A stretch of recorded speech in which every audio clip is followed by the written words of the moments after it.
What is up, guys? Wrestling Premiere is here. Long time coming. It's been a while since I made an Attitude Era pay-per-view review video. Since that Royal Rumble 1999 video, which I really enjoyed making. Obviously, the next pay-per-view video is bound for glory. Just wanted to mention that. But on the topic of No Mercy 1999, it's the Gamechanger. To me, it marked the beginning of that ridiculously entertaining stretch that would conclude at WrestleMania 17. The WWF was red hot at this point, in my opinion, had yet to reach their peak. Like, the final form in the Attitude Era had yet to come.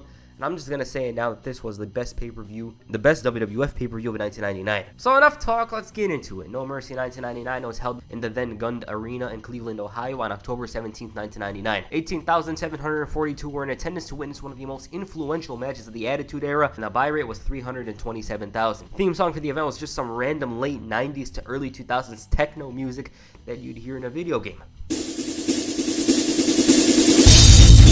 Okay, here we go. The first match was between the Godfather and Mideon. Okay, not a single pay-per-view opener can touch this. So you see, though, this match has got to be one of the most obscure openers to a WWF pay-per-view from this era. Then again, the previous month had Val Vennis and Steve Blackman, so there's that. Now, the reason why the Godfather had an issue with Mideon was because his buddy Viscera attacked on SmackDown. Godfather did his speech, talking about how they should light a blunt and say pimpin' ain't easy, and Mideon and Viscera, on the other hand, weren't doing that much around here. The Minister is done and they were lower card guys. The Godfather got down on his knees and said that since he's got no farm animals, this is because Mideon called his girls farm animals, and since Viscera doesn't want the hose, he's going to kick Mideon's ass. So the bell rings, collar and elbow, Mideon draws the fists first and pays the price. Off the ropes, he walks directly into a power slam and he follows up with that Booker T reverse kick, and the fans were loving it. Suddenly it was time to get aboard the train, but Viscera was too busy trying to make things happen. Because of this, Mideon took control and even Big Vis got him some.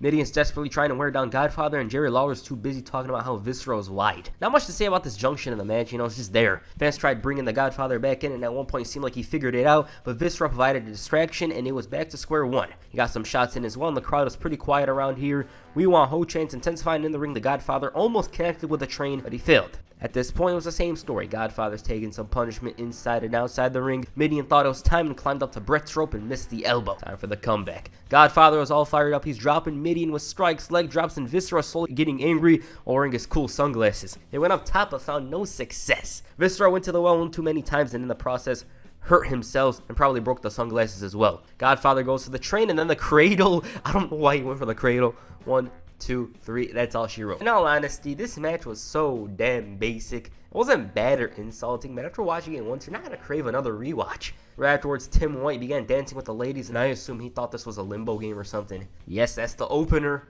One of the weirdest openers I've ever watched to a pay-per-view on the channel. Meanwhile, they showed footage of Triple H bragging about Thursday, and so long story short, he planned a facade that fooled everyone. He made it seem like a snake bit him in the face, acted like his career was over, and even handed the title to Steve Austin before whacking him in the face. It was some intense stuff. Triple H called Austin the biggest idiot for believing in this, and the reason why he did this was to unlock the angriest version of Stone Cold. It was, of course, tactical. And backwards cap Triple H was just untouchable. He was just one of the best.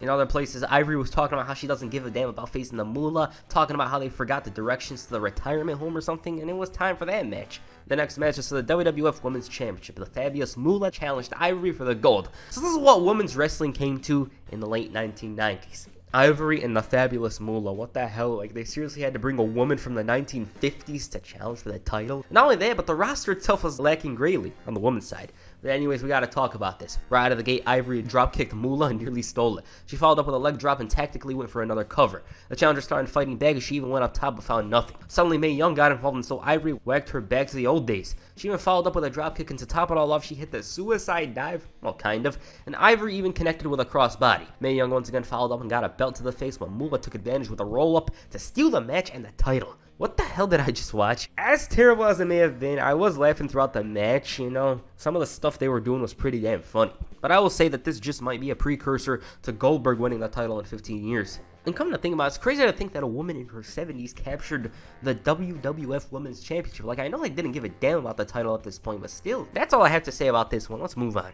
Heat footage once again showed how Triple H's plan took a 180 turn as McMahon revealed that it's no disqualification. The next match was between the New Age Outlaws and the Holly Cousins. As expected, they were over like Rover. They had been disbanded for only 5 months, but it feels much longer than that in Attitude Era time. Like, just from April of 1999 all the way up to September, it feels like 2 years or something. Context here, the Outlaws were champions, but the Cousins cost them the titles. Simple as that.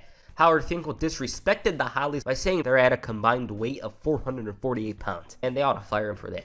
Then he was right out of the gate, the Outlaws went on the attack. There wasn't a single moment for the cousins to breathe here, and the ex-champions began working on Crash, and this is when King whined about Finkel's error. Crowd was hot for Road Dogg's punches, then he made one mistake in Hardcore attacks. It did enough damage that the team was finally on the offense. Properly, I should know. Hardcore continued the attack inside, hitting a suplex, a long-ass suplex, I should know, and he continued wearing down the dog, all while the crowd was desperately trying to get him back in it. It seemed like the momentum was shifting, but Hardcore dropped him with his hair, and the Hollies were finally integrated in the match, and it showed. Mr. S was reduced to nothing but a mascot at this point because they wouldn't budge and allow the Road Dogg to tag in. Then Hardcore went up top. This proved to be a big mistake, sort of like WCW changing their logo that year. Road Dogg, though, was beaten up badly that he gave Crash enough time to enter the match and blast Mr. S. It's only though the heels were getting irritated with the Dog's resiliency, and now Road Dogg was starting to build momentum, but from out of nowhere though, Holly hit one of the most beautiful drop kicks you'll ever see. You'd think Hardcore was the one who invented drop kicks. The two men knew what they were doing. Hardcore took advantage of Billy's temper, which was of course shorter than its main event push, and Road Dogg capitalized on Holly and hit a superplex. And yes, Mr. S was finally in. This was the loudest the crowd had been up to this point. He was all fired up and showcased his strength, speed, and agility. He hit the jackhammer on Crash, but the ref was too busy. Hardcore noticed and brought in a chair that Billy hit the famous around. The ref was angry, and so he called for the DQ. This accidentally worked in Hardcore's favor, but he would pay the price. Not a bad tag match at all. Again, it was textbook. It was just regular stuff, you know, they didn't need to do anything special, and it was very enjoyable. That's one thing I really love about the Outlaws' tag matches. I more or less enjoy their matches, even though they don't do anything extraordinary or something like that. The problem with this match, in my opinion, is the fact that it didn't continue for a little while. I think that would have enhanced it a bit. Nonetheless, it's a positive from the show. Each guy did their job well, and it made for a decent matchup. The next match was for the WWF Intercontinental Championship. Jeff Jarrett defends the gold against Chyna in a good housekeeping match. Alright, this story was something else. So Jeff Jarrett suddenly woke up one morning and started hating women. It's literally as simple as that. He was whacking them with the guitars, applying the figure four, and this was all in an effort to put them in their place. Chyna had technically beat him at Unforgiven, but the result was reversed, and instead she had to beat him in a non-title match to get the title match for No Mercy. Oh my god, I said that a little too much. She was slowly transitioning from a heel to a tweener and eventually a babyface. Jeff Jarrett, on the other hand, was on his way out, and long story short, he wanted to get paid more. They didn't meet his demands, and so he was out the door, and it worked in his favor because Vince Russo left 2 weeks earlier as well, and we all know that Vince Russo loves him some Double J. The WWF didn't see this departure coming and mistakenly allowed Jarrett to work No Mercy despite the lack of a contract agreement. And it was a huge mistake that Double J took advantage of. I already made a video on it, but long story short, he refused to compete unless the money he was owed was paid to him. Sounds unprofessional, but I think it's reasonable. But anyways, Chyna struck immediately. The IC champion failed to escape this onslaught in the first minute, and she hit him with a garbage can and also whacked him with a salami stick or something. She even dropped the toilet seat on his head, and all that talk, you know, he'd be like, oh, I'm gonna put women in their place, it was all for nothing. Non-stop attack. Chyna's time-wasted mistake almost led to something for Jarrett, but not much came out of it. Chyna went up top for an elbow through the table, but found nobody, and it was now his turn. He whacked her with a garbage can, threw a damn fish at her, and tossed her out like trash. Jarrett even found time to make a damn omelet, but this backfired. Miss Kitty was on the receiving end as well, and this proved to be great for the champion. He locked in a figure four. Chyna's writhing in pain, but she endured the pain though and reached the rope. Jarrett then walked into a low blow, and Chyna lowered the chances of little Jarrett's entering the world. She pied him in the face, and the commentator was thoroughly enjoying it. To top it all off, she whacked him with a kitchen sink. 1, 2, no. Drama ensues with Teddy Long getting bumped into, and Jarrett asked Kitty for the title. He blasts Chyna. 1, 2, 3. I, of course, don't remember this. Then all of a sudden, Teddy Long showed glimpses of his future GM run, telling Jarrett that the IC title isn't a household item. He got angry at Teddy Long and locked him in the... Nope. Chyna decides to whack him with a guitar. 1, 2, 3. Wow. That was really fun. It was a wacky, dumb match, but very, and I mean very enjoyable. Not a single dull moment at all for me. I just loved it. Jarrett made Chyna look like $1 million, and her momentum would continue towards the end of the year. The next night, he was on Nitro and would embark on his main event run in WCW. Oh, and Miss Kitty decided to walk away with Chyna, despite the fact that she poured flour on her, whatever. The next match was between The Rock and the British Bulldog. On the topic of the Bulldog, his return was so damn forgettable. He started wearing jeans, walking out all angry, and it was underwhelming. The most memorable thing for me was the sliding people's elbow, and that involved him getting his ass beat. He was in a bad place at the time, and it doesn't help that they booked him in a feud with a man who, if you search charisma in the dictionary, you'll find his damn picture. So let's talk about the match. The battle started off with both men trading punches. It was the usual Attitude Era brawl. Bulldog capitalized, but he ended up getting tossed into the steps, but nonetheless, he was back in it seconds later, and already he was going for headlocks, and this proved to be the wrong move. Neither man had control, rather they were just trading moves. Bulldog was eager to take control of his power and strength, and this was working at the moment, but the Great One desperately held on and broke through. Bad Samoan drop, and Davey goes for the low blow. Some Rock action, but before he knows it, the Bulldog hit the power slam, but unfortunately for him, Rock's foot was on the rope. He tries following up, but he walked directly into the Rock bottom, and Rock hits the people's elbow. 1, 2, 3. What in the second hour Warzone match was this? Seriously though, the match wasn't bad, but it just gave out that TV vibe. Like, oh, this ain't a pay-per-view match. It just didn't last long enough to be a pay-per-view match in my eyes. Add to that, it didn't feel much of a big deal.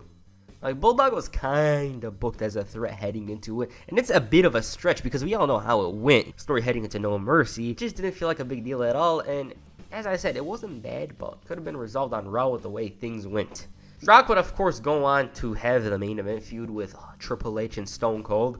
Whereas the Bulldog, well, I barely remember. I believe he disappeared for a few weeks after this. Meanwhile, the King was shown perving it up, and it was time for that match. The next match is the final match in the Best of 5 series. Edge and Christian faced the Hardys in a ladder match for $100,000, and most importantly, the managerial services of Terry Runnels. The main reason why I wanted to make a video on this pay-per-view was this match. Edge and Christian and the Hardys were doing decently. They weren't doing outstanding stuff, but there was great potential there with all 4 men. This is the match that changed their careers. The weirdest thing about this one is the dynamics. E and C were the baby faces and the Hardys were the heels, but anyways, immediately Edge and Christian were dropping the Brood. They went for the ladders, but this amounted to nothing, and their biggest mistake was going for them once again. The Hardys took advantage and they called for Gangrel to bring one in. It proved to be a crucial mistake for the Brood because he ended up getting ejected, and in the ring, Jeff was thrown out. Some exciting moments here with Christian springboarding out of the ring and the men were pushing each other away. They're fighting for a ladder and the crowd was being wowed with every move. Like, slowly but surely, they were getting more interested in the match, and that's cool to see. I love seeing the guys win a crowd. Christian caught Jeff with a dropkick, and Edge unsuccessfully followed up. Jeff tried climbing up, but Christian dropped him with a reverse DDT, and Matt paid back the favor with a back suplex. Slowly but surely, it was getting crazier.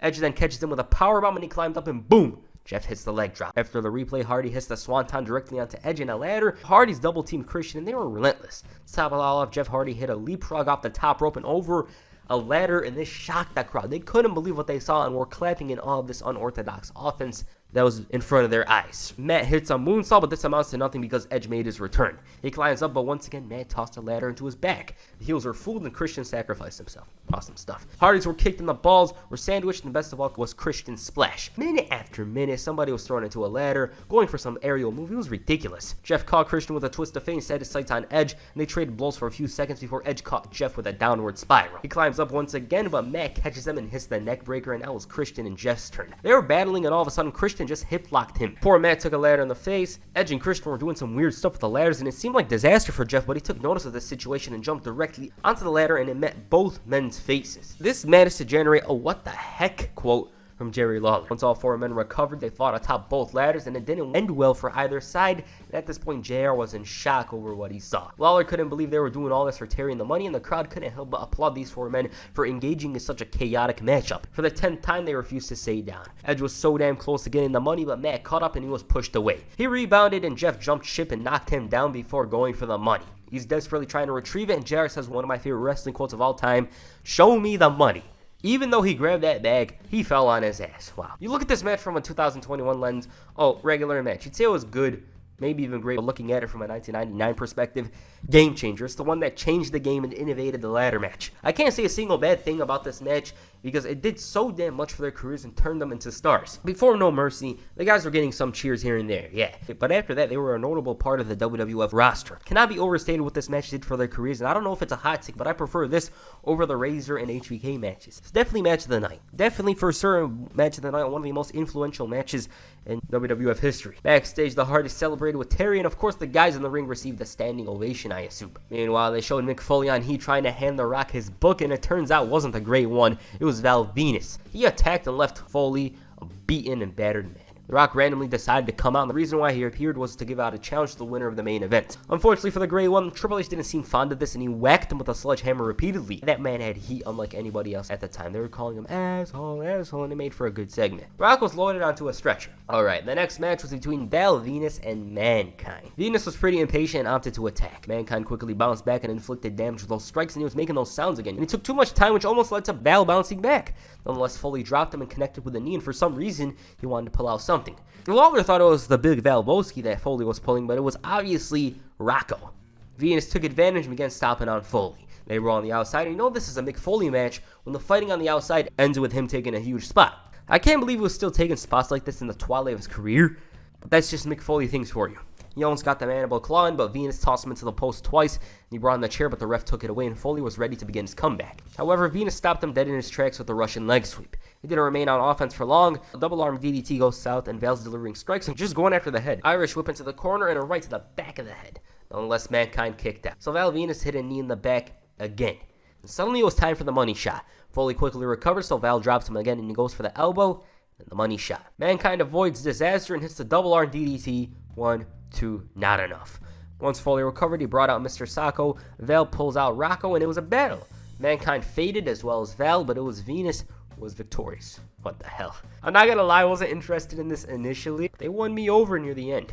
I don't seem to recall Val Venus winning it, so it was kind of a shocker. He wouldn't do much fun this. Shortly, I should mention, because he ended up doing the whole Trish Stratus thing later on, whereas Foley, on the other hand, would continue the tag team with The Rock, but Al Snow made an effort to try and wedge them apart. Afterwards, Foley would recover that sock and send Val running. As I said, not a bad match. It picked up near the end. The next match was 4 corners. Kane, X-Pac, Bradshaw, and Faarooq face off. Weird rules. It's elimination, I should mention. And I assume it's because they had too many tag matches that year. Brawl ensues. X-Pac took a hell of a lot of punishment already, and in the ring, Kane was putting a whooping on Faarooq. They were trying to do work on him, but failed miserably, and suddenly X-Pac was tagged in, and he wanted some. Kane, though, was lenient, and for context here, X-Pac was eager to prove himself. Kane was saving him from a bunch of attacks, and he was like, I gotta do this on my own. They fought, and Bradshaw decides to enter. X-Pac tagging in Faarooq, and this looked so damn weird. It was so damn stiff. These two were kicking each other's ass like there's no tomorrow. Faarooq tagged out, and that was one rough-ass clothesline. Kane broke the fall after the ref took too long. The Acolytes continued where they left off. These two were so relentless and rough. It goes without saying, honestly. X-Pac was showing heart and resiliency, and Kane at one point assisted him, and the King's like, oh, X-Pac couldn't get the job done, so Kane comes in. Faarooq's trying to wear him down, but he broke free and walks into the power slam. Those two were tagging in and out, and if you didn't know any better, you'd think it was a tag match. Things were looking bad for Pac, but he caught Bradshaw with the DDT, and Kane forcefully tagged him out. He was all fired up. He's no-selling boots, and the first elimination of the match came when Bradshaw took the chokeslam. X-Pac noticed this and spin kicked Kane right out of the match, and because of this, some of the fans booed. Kane was seething, but nonetheless walked away. Faarooq tried capitalizing, but all he got was a DDT on the concrete floor. Back in the ring, Faarooq caught him with the spine buster, and it seemed like the end was nigh, but X-Pac caught him with the X-Factor. 1, 2, 3. JR was in shock. He was in shock that X-Pac proved that he belonged. It was a decent match, It was pretty fast. I thoroughly enjoyed the part where Faarooq and JBL were just hell-bent on destroying each other. Shame it didn't last a bit longer than it did. I like that. The story itself was interesting to me, with Pac desperate to prove himself. And I'm still working on that video, I should note. We're getting there with it, but for the time being, let me just say that this was an enjoyable matchup.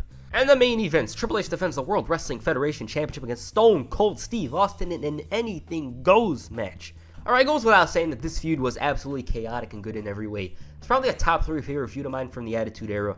Both men always brought the intensity, and you'd think they actually hated each other. The promos were entertaining, matches featured some violence, and you can't go wrong with any of their matches. Triple H had taken out Stone Cold at SummerSlam, and he made his return on a random SmackDown after a Buried Alive match. Seriously, that's just SmackDown 1999. Every single week there was something insane going on, and I'm interested in talking about that year in great detail. But anyways, Austin was #1 contender. Those two continued trying to kill each other, and this culminated with Triple H being bit by a rattlesnake. At least that's what everyone thought. Because Triple H put on an acting clinic, and he made it seem like he was retiring, but instead he just wanted a little advantage over the Texas Rattlesnake. Unfortunately for him, Mr. McMahon flipped things over his head, and he made the match no disqualification. Random fact, this was Stone Cold's final pay-per-view match until No Mercy 2000. He was struggling with his neck, and the fans were lucky that they even got 2 years of non-stop action involving him. Triple H was slowly being established as the biggest bad guy in the WWF, and it was obviously that here, but he would greatly improve in the next few months. Foley made him look like $1 million. Okay, I'm hyped for this one. Triple H confidently came off the sledgehammer, but McMahon took it away. He was hating on him, and Stone Cold took notice and went on the attack. The game never got to take off the title properly, and the wood floors were pretty damn slippery by the looks of it. They traded some explosive blows, with Austin winning this exchange. The fans in the Gund Arena were so damn rabid, excited for the chaos unfolding, in Austin tossed a trash can in the game's face, threw him into the guardrail, used it as a weapon, and I was loving every single second of this brawl. The two men fought in the crowd. For a second, they actually disappeared. Hell, Steve even used a crutch for a moment. Helmsley wasn't making any progress here, and he was there to take an ass-kicking, basically. The best part was probably when a Stone Cold blasted the champion with a camera crane. As Jerry Lawler said, he lowered the boom. He suplexed Triple H on the entranceway, kicked him in the face, and clotheslined him. It was a very unpleasant time for Triple H. Both men had yet to enter the ring, and ever since the beginning, Stone Cold was relentlessly whooping his ass, and the challenger made a mistake. Hunter was finally on offense, but his mistake was going for the pedigree. Not only did Triple H pay for it, MacLeod as well. And finally, they're in the ring. It took several minutes, Triple H was stopping a mud hole, but from out of nowhere, Stone Cold caught him with a stunner. Triple H sold it as well as he could. Jarrett was shouting from the top of his lungs, and as expected, there was no referee. This worked in Triple H's favor, and to make matters worse, Yoda took yet another bump. Hunter capitalized and hit the pedigree. Another ref comes in, 1, 2, kick out. The game was frustrated, and Earl Hebner retaliated as he does. I just love how Earl Hebner rebounds off the ropes. It never ceases to make me laugh. Austin suddenly had all the momentum on his side in that crowd. That crowd was so damn good. Non-stop excitement coming from them. Austin beat Triple H so bad that he was bleeding at this point, and he had no answer. All he could do was kick out. He was thrown unceremoniously into the steps, choked out with a wire, but all of a sudden he saved himself by ringing Austin's bell. About time. He managed to suplex the challenger right onto the Spanish announce table, and because of this found enough time to rest. Once again, Stone Cold was back on defense, and he was desperate to fight back, but the game quickly shut down that momentum. Twice, actually. He also noticed that Mideon went after it. He's delivering kicks, ramming it into the post, and this was Triple H's golden key. Austin, though, was persistently fighting back. Triple H tried dropping him with that knee and felt it was over, but Austin repeatedly kicked out, so he opted to bring in a steel chair. Mule kick on the chairs in Austin's hands.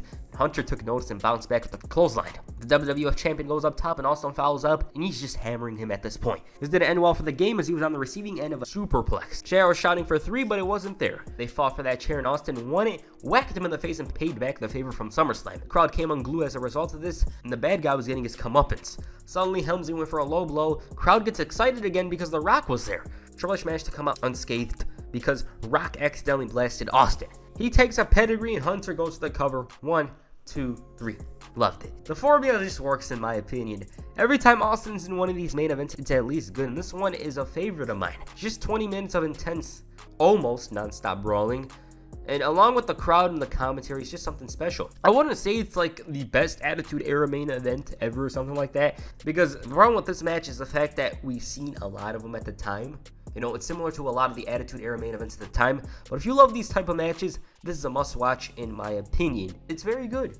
However, it's not match of the night. Right afterwards, the Texas Rattlesnake continued attacking Triple H in the back. Chyna managed to save him, and they ran off in a limo. So that's No Mercy. Good event. Opener was forgettable. Moolah and Ivory, oh my god, that was bad. After that, it wasn't terrible at all. The event features one must-watch match, that being the tag ladder match, as it changed the match itself and marked the beginning of my favorite era of tag team wrestling in the WWF. I'd say this is a good event to watch, if you had 3 hours to kill, but just realize it takes a while to pick up. After the first few matches, you're going to be really into the show itself. It's something I felt as well while watching it for this video. But yes, if we had to rank them, top 3 matches, it goes for, this is for me by the way, ladder match, second is the main event. Main event was fun as hell. And third, I'd say the Good Housekeeping match. What do you guys think of No Mercy 1999? Please comment down below. And that's the first video. Make sure you hit the spear on the like button and perhaps the pedigree and the subscribe button. Peace. I'm out.